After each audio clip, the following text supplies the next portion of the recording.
are currently on another level. Let's see how these two drafts are going to butt heads here in game number 1.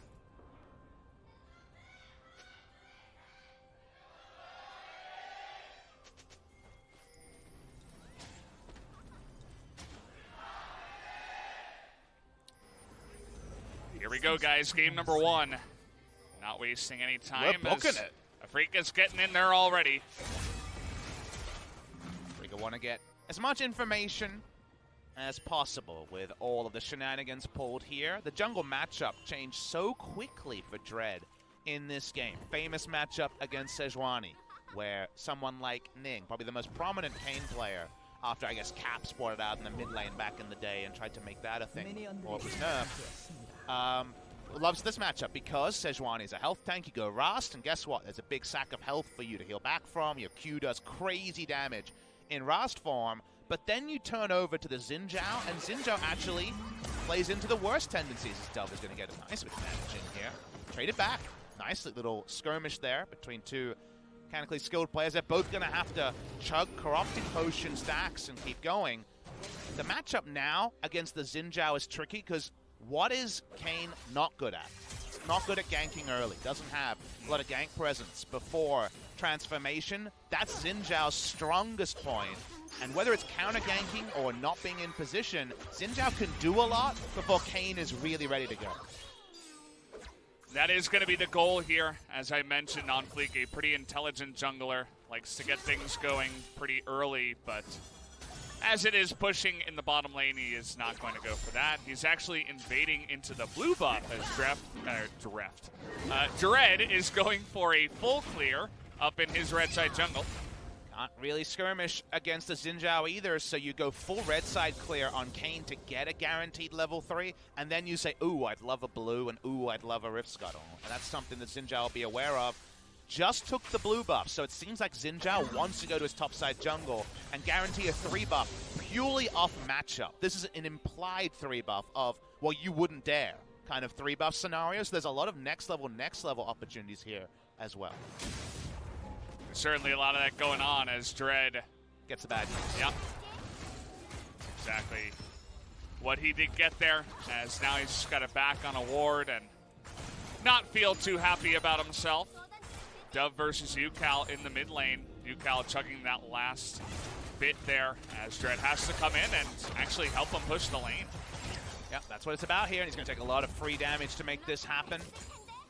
His jungle camps are going to be respawning a little bit later after these two go down on the red side, and he also wants a chance to have a pushed lane in order to get a scuttle with some backup. Even that's going to be tricky, so a lot of incentive for Dread to hit the lanes, because remember, he just wants to transform as well, and that's very unlikely to happen if he doesn't start brawling soon.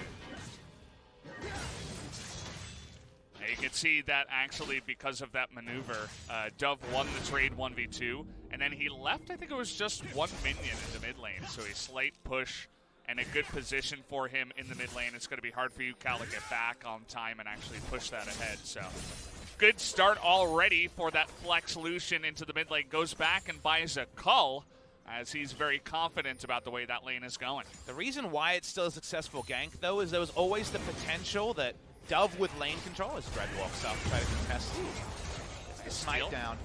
If Dove kept lane control the entire time, maybe you never even get the chance to get one scuttle, right? You just keep the laning phase longer and longer, keep Talia cooped up, and get double scuttle as well. So they still are able to get Dread one scuttle, and walks up, contests the Raptors. These are good little moments for Dread, who, if you know anything about Kiin, pre-transform, the thing he's best at is killing Raptors. He's very strong against that camp in particular. Yeah, former dinosaur himself. This is just where he loves to be. That's the thing about Kiin. So he's going to get them once again and just go for it back here. And we've been seeing a little bit of the bottom lane. That's going to be interesting once that does hit level 6. You get a lot of movement speed, of course, with the heal, the zoomies from the Yuumi. And curious to see how it will do. Maybe they can lock down that Lux. We should talk also at the top side, because this is Sejuani top for the first time in the LCK. I think that's been threatened in solo queue a lot. Sword playing a lot of it with Ignite in the past. This is going to be flash teleport, so some more safety. A matchup where early levels, before you get any AP items or you get your first Hex core, Victor does chip damage, but it doesn't actually force you out of lane. However, after that, obviously, things can go a lot worse. Something I want to also speak about is Kiin as a player. His ability to freeze minion waves and just get huge CS leads in recent weeks has been another reason that Afreeca have looked so hot. And that's why Summit takes the first back, teleports aggressively, and tries to stop the freeze as mid lane. Oh boy, Ucal, you're in so much trouble. See you later, first blood, as OnFleek getting that action going already on the Xin Zhao. There's a jungle champ difference with the TP. They're going in. Look at this. Dread going 1v2. He is going to get the win. And aiming from the bottom lane there to help out and push Dove back. That's really big. The TP needed to stop this just being a 2-for-1 overall. They get a 1-for-1 out of it, and Dread gets to work towards his transformation as well. Really good call from Afreeca. It required the investment from aiming, but he was on a back timing, so was the enemy bot lane. Pretty clean overall. Hey, gotta love that. Both these teams not going to be avoiding the action already, and some good ideas here as let's see how this gank went down. Again, jungle difference is usually an insult against the player, but this is also the champions coming into play. Xin Zhao comes in, Ucal too far up, taken down. But then you actually have the mentality of players. Dread is a player who's gone on record and said, I am a LPL-style jungler. I take my notes from the LPL. The inspiration I have from LCK jungling is Rox Tiger's 2016 Peanut when he was buffless, when he was super aggressive. This is his mindset trying to through his top side. Is going to land that ultimate, and now Kiin in a bit of trouble. Can he get out of this one with OnFleek right on top of him, just dancing outside of that one? Kiin still going to go for the flashes. Ucal trying to help him out here, but the kill will come down there as OnFleek will pick it up. Kiin trying to hold on to the flash till there was an ally to help him, till there was light at the end of the tunnel. Still, Ucal can't come in and change anything. The gank assist from a Sejuani on Xin Zhao we already talked about, but the permafrost synergy and just the glacial prison is insane, and now the flash is down, and the camping might begin. I mean, that's exactly what they were looking for. That's kind of that amazing setup and the perfect timing, actually, as well from OnFleek, where they have the blast plant. They can get on top of him through no vision. Kiin, of course, wasn't just able to walk in and put down a ward on the blast plant, so everything really came together. That's the one where you catch him. Can they follow up with this flash down, as you mentioned, is another thing here, as SANDBOX say, well, we're winning in mid and bot, so we are going to move on to the streak and just take it in vision. And that's actually not always the way about it. It's not often that you're winning in the top side of the map, and you can also just enter bot lane and say, oh, we'll have this as well, thank you very much. But with this much power and priority, with their smart draft, where they basically engineered a couple of counter picks and a very gankable top side, they are in a scenario where they can just roll places, and whether it's Xin Zhao Sejuani synergy or just Lucian and Xin Zhao damage in the early game, you gotta respect it. And that respect is meaning that SANDBOX is smashing and grabbing everything except a meaningful gold lead at this present point.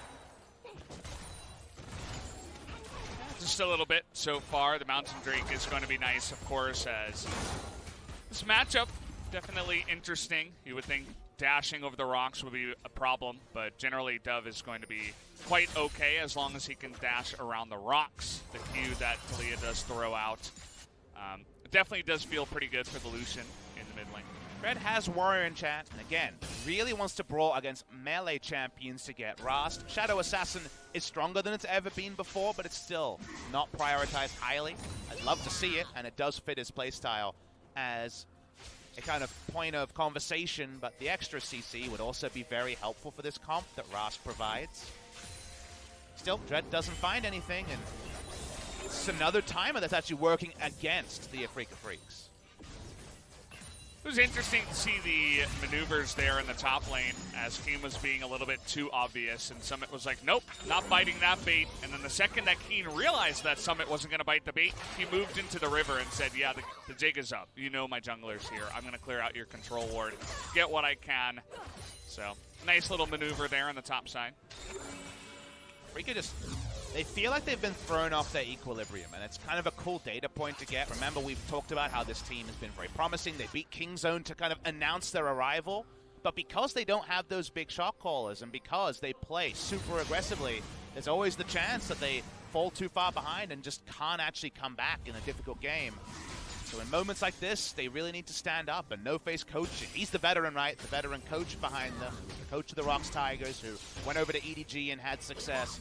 He's the one that they need to look to, and we'll see if some of the things they've set the team up with can bear fruit in this scenario, because right now, it does feel like SANDBOX controls 65% of the map, even if the gold lead doesn't scream.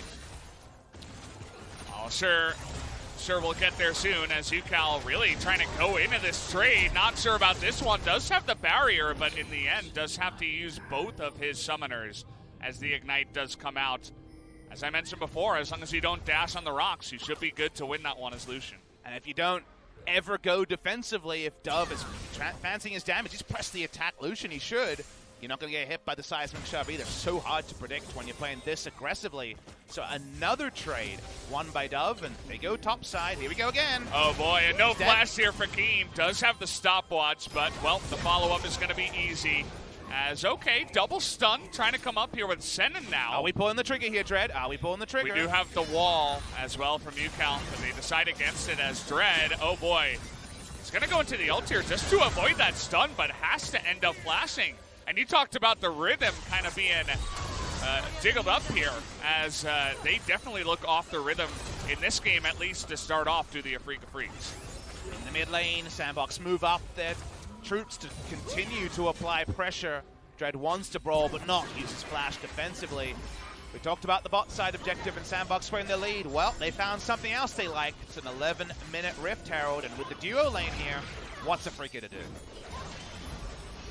It's definitely, you know, the draft aside, coming into this game, we expected some stuff, and it feels like all of that went exactly according to plan. The winning lane in the mid lane, the ganks up in the top side, the follow-up into using that priority to get the Rift Herald. SANDBOX are on a roll now. We'll see if they can get even more gold from that Rift Herald before 14 minutes. The nice thing for SANDBOX is even just not focusing on the ruse they pulled with some of their flex picks.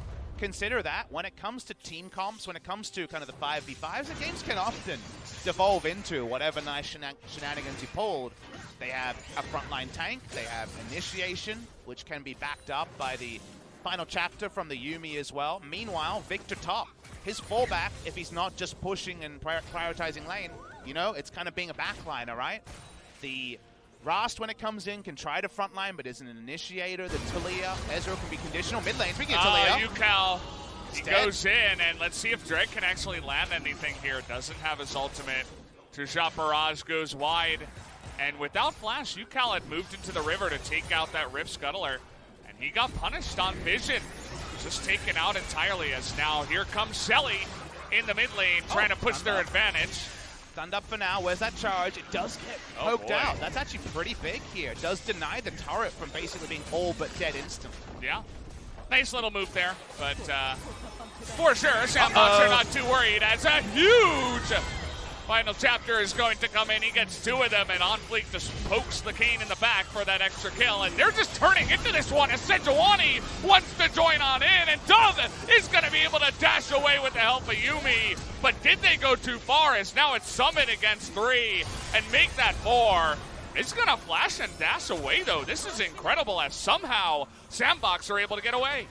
I really thought it was boar hunting season there. I really thought Sejuani would die, but able to trick out so many different gap closers and make it out of that one. Also some great work on Joker for his sustain and also final chapter initiation. Sivir never joined, so they couldn't actually get the win. That seemed really set up for SANDBOX to just rout Afreeca Freecs, and Afreeca on the back end get an objective more than they've got all game. They finally get an Infernal to their collection. They've got a large collection, their 12th Infernal of the LCK summer. It was good we got that stat before to know.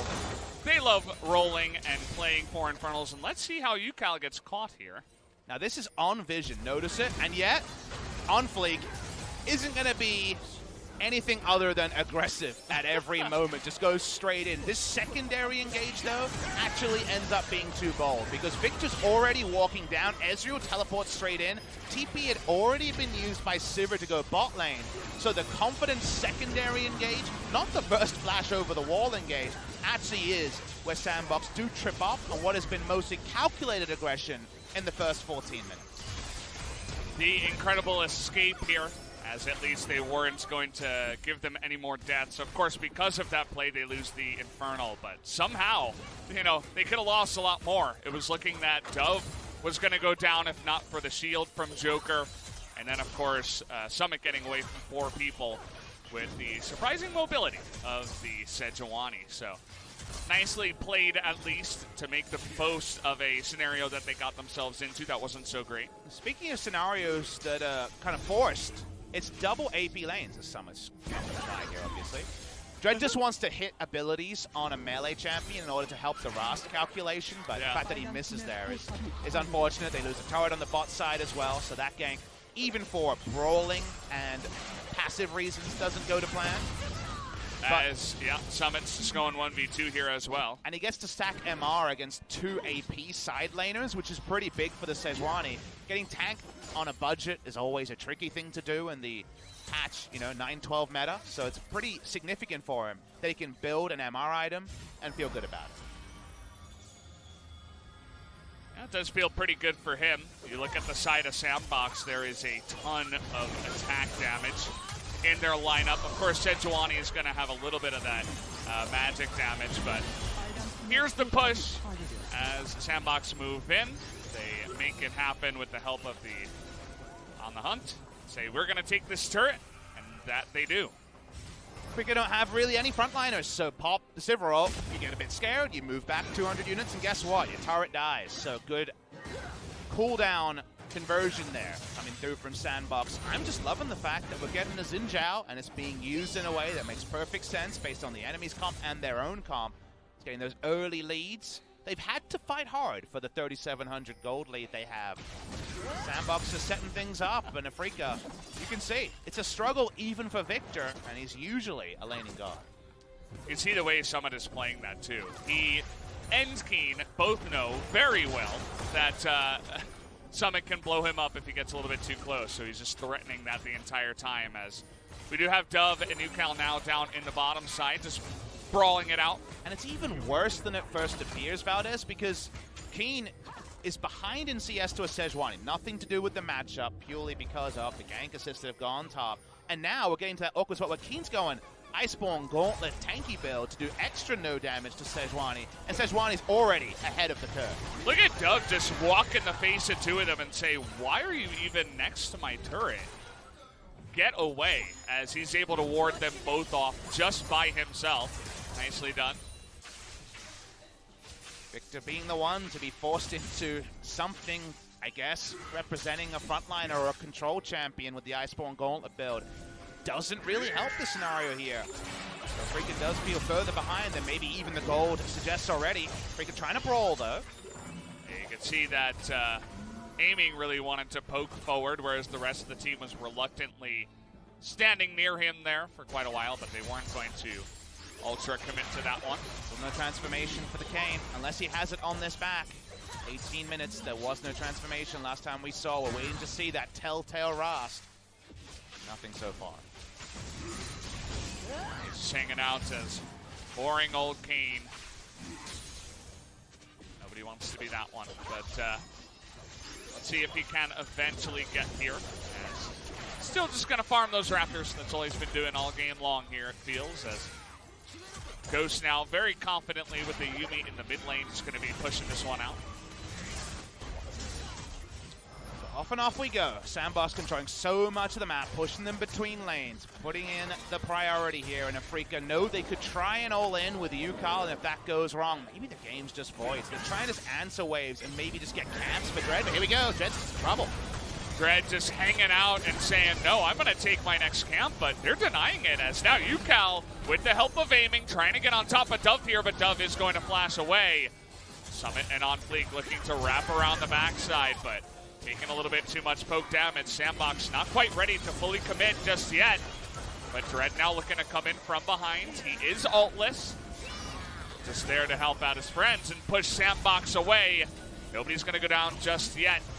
As everybody tentatively just hanging around here, trying to posture and see if they can get any of the ultimates away. Kiin, as Kiin going to take a massive amount of damage on the backside, as Dove shows them who's boss.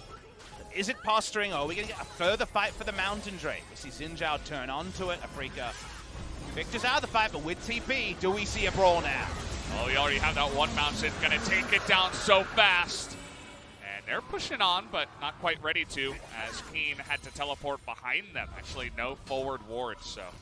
And as you mentioned, he's not much of a frontliner. So they are just gonna have to give away that Mountain Drake now 2 to the side of SANDBOX.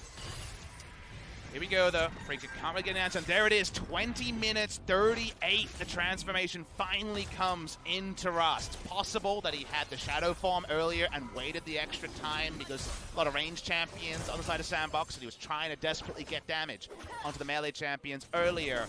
Definitely a lot later than he would have wanted. We've seen it far, far earlier than this, right? And that is a change. It is more power on Afreeca's side. Rust is objectively a way better champion than Kiin with no transformation, especially, and to most people's argument, especially in pro play, the Shadow Assassin Kiin. But there is that transformation.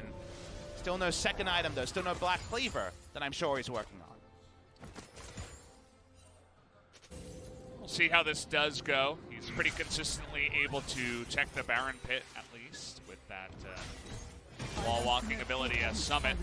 He does a lot of damage to turrets with that build. With the Demolish as well, he's going to take out that tier 2 relatively easily. Aiming. As now Aiming has to flash away. Not even just an Arcane Shift, and now, unfortunately, trying to bait into this one, but they're looking to turn here onto Ghost. They're going to burst him down and get the Yuumi too! But can SANDBOX turn this around? They're able to get the bottom lane of Afreeca. Now it's 3-on-3. Summit trying to lead the charge. There's the one stun into 2. And OnFleek goes forward. They're going to take out the Taliyah already and make that a 3-on-2. But Kiin, with a lot of health here, thinking about poking, but is not going to be able to do it all alone. Full health Victor and also a healthy enough Kiin. You always have to be so careful with your calculations. A little bit of armor in the build now, so you don't just explode to the Rust Q. But the flash necessary from OnFleek to get the gap closed, to make it a 3v2. Aiming made a big mistake. He used Arcane Shift earlier in Vision in order to just poke and farm, and thus had to flash instantly. So when this collapse happens, the TP still coming in from the Sejuani. The Sivir dead at the start, and that's why it was so damn competitive between Afreeca and SANDBOX. And they get the Sivir and the Yuumi, just taking them both out there in one burst. But this re-engage by SANDBOX was quite nice. Just barely enough damage to pop the Taliyah on the backside with those couple of ults they were saving. So, where does this leave us? 5,000 gold lead to SANDBOX. Been so impressed with their drop and the flexes they made. The picks that seemed obvious for Afreeca to answer turned on its head with some of the role swaps and the smart drafting. But for now, map control is stronger. Remember that SANDBOX do some core things of League of Legends easier than Afreeca.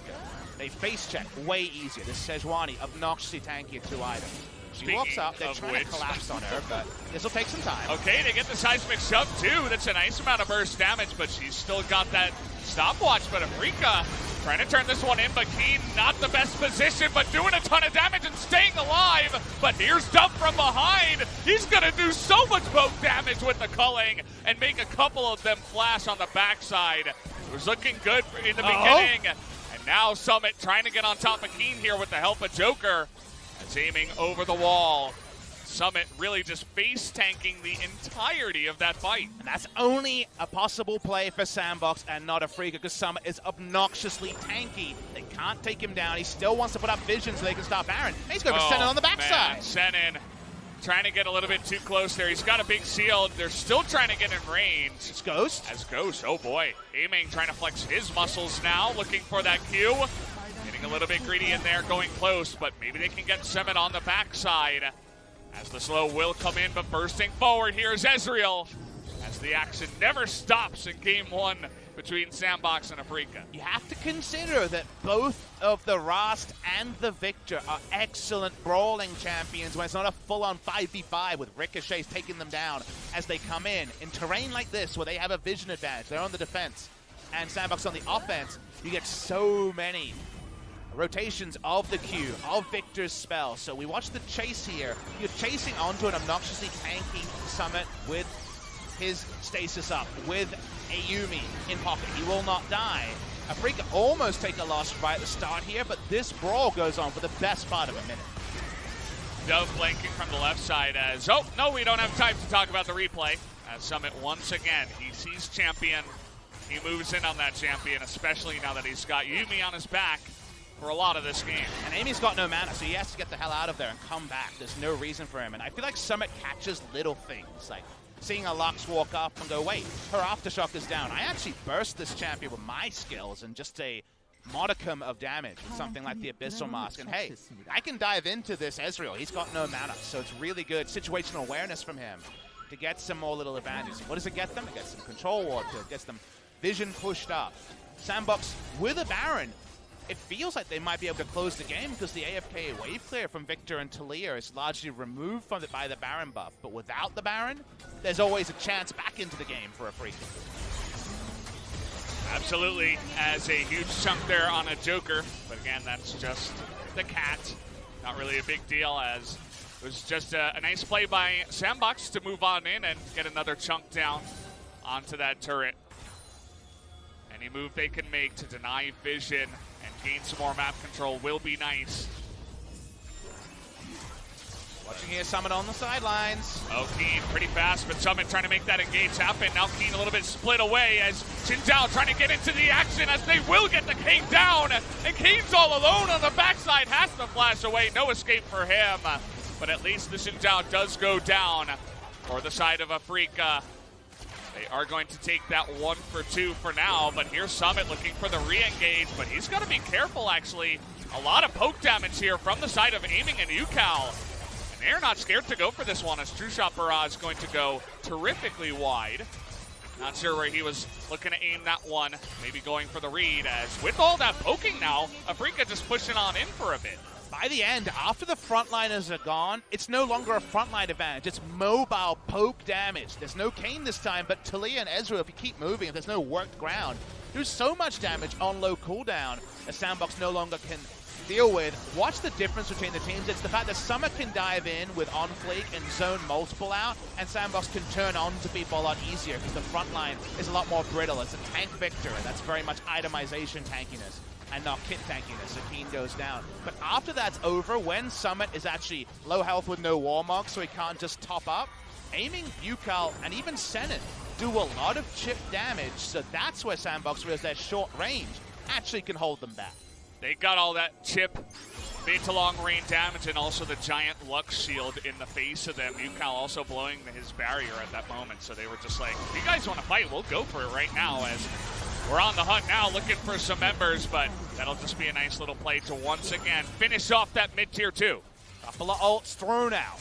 Mid lane inner turret important for the Baron, but it does feel like SANDBOX potentially close this game with Baron. Afreeca get that first Baron and get map control again. It's going to take the right team fight for SANDBOX. They just straight up lose Valdez, so even though this game was so well done in the early game, here's the fight attempt. All right, trying to get on top of Aiming, but he will get away, but Senan not quite as lucky, as they will trade for the jungler.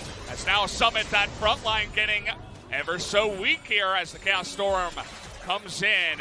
And another brawly trade here in the mid lane. But the 1-for-1 trade is support for enemy jungle, so you'll take that if you're the Afreeca Freecs. Dread able to just life tank off Sejuani at the end of fights in order to keep brawling. SANDBOX back away. They can't threaten a Baron from a pick. They would want to because Xin Zhao is down. They can walk over it to it, and maybe you just try anyway. It's very quickly scouted out. You can see just how fast they can do it, though. It's just 2 seconds of damage. It's already down like 4,000 health from the top. As double check, actually, from the side of Afreeca. Blue Trinket and the True Shot Barrage. And now just trying to poke their head in, get some vision down. They will, but that ever looming threat from the double Mountain Drake will be there. The 2-man Baron is very easy to pull off for SANDBOX.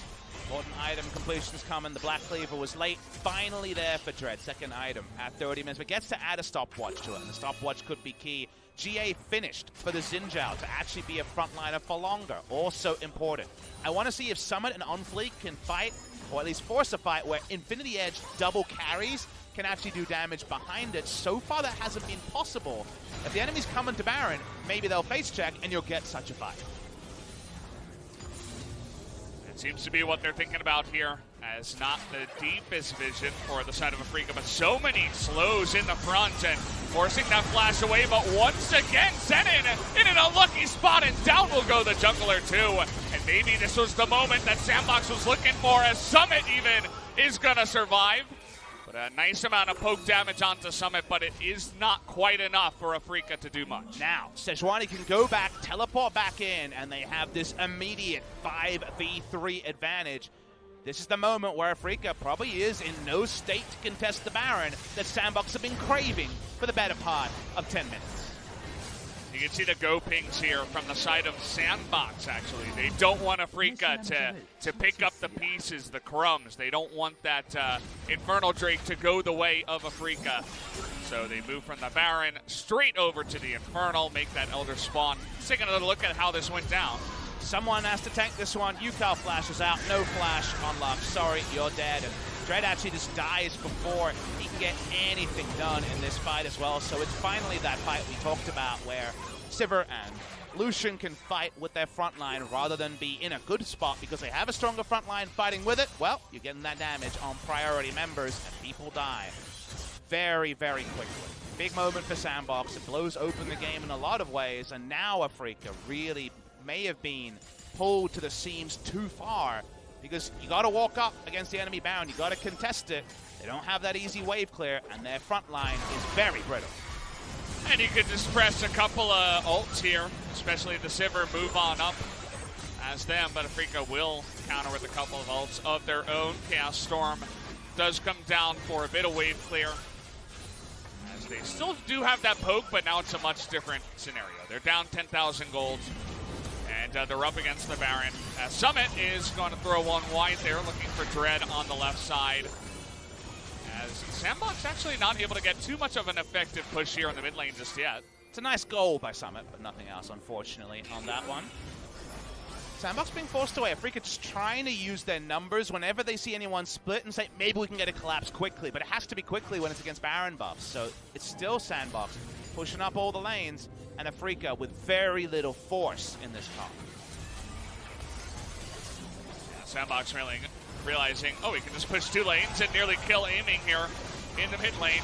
As, speaking of which, Dread also going to get super low, and everybody on the side of Afreeca struggling here. OnFleek with that ultimate, and now Summit super confident in the front line to just dash straight into all five of them. And honestly, he can, because everybody on the side of Afreeca is so damn low. It's going to be split away, but Yuumi will join, waiting to bring up another minion wave. The Baron's still a minute here, and Afreeca, they haven't taken losses, but they've taken base losses for sure. Now Dread just trying to force this fight. Nice seismic shove, but Dread a little bit too low to do much after blowing his own ult. And now they're turning onto aiming, actually, just where he stands. And look at the damage, the ricochets from the Sivir. And they actually turn it around. The double kill will go, but Sivir will die as Kiin is trying to stand tall here up against four members. He's got the Ezreal behind him. That's a huge amount of damage. And with that poke, aiming and the boys able to turn this one around. They actually turned it around. That didn't seem possible because the turret was helping. They have so much chip damage.